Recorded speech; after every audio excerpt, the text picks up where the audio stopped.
Mr. President, yesterday President Biden delivered a speech on the economy, a last attempt to rescue his dismal economic record.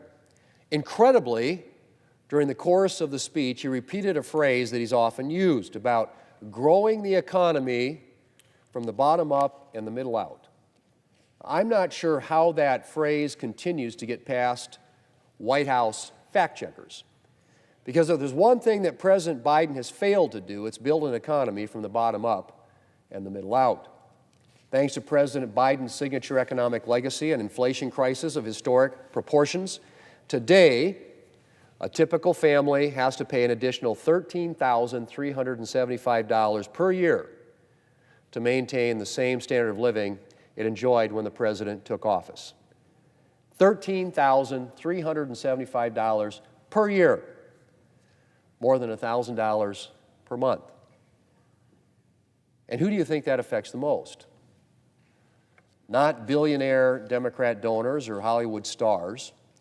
No, it affects the bottom and the middle, the most, the people who don't have a spare $13,000 lying around and who have had to cut back on extras or in many cases on essentials to survive in the Biden economy. CBS News exit polling in November found that 2/3 of voters described the economy as bad and 45% said their financial situation was worse than it was 4 years ago.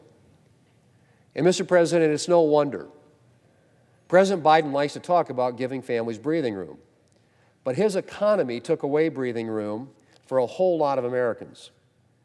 Working Americans paying 22% more for groceries and 31% more for gas and 28% more for electricity and 23% more in rent than they were when President Biden took office are not seeing a lot of breathing room for their budgets. The President likes to pretend, as he did in his speech yesterday, that he came in and saved the economy after COVID. But the truth is, the economy was already well on its way to a healthy recovery. And his massive, ill-advised, supposed COVID relief legislation helped kick off an inflation crisis whose reverberations are still being felt today in family budgets around the country. President Biden can give all the speeches he wants touting his economic record, but his economy has been the very opposite of a boon to lower and middle-income families. Mr. President, the good news is that the days of President Biden's disastrous economic policies are numbered.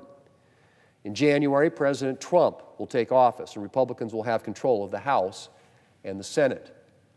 And expanding economic opportunity, increasing growth, and Americans' wages will be a top priority. And that means taking action via reconciliation to preserve the tax relief that Republicans delivered during the first Trump administration. Tax relief that improved take-home pay for millions of hardworking Americans. It also means targeting onerous regulations choking our economy, like the 1,000-plus Biden-Harris regulations that have already cost Americans well over $1.5 trillion. And it means things like unleashing American energy and restoring American energy dominance, which will benefit both the economy and our national security.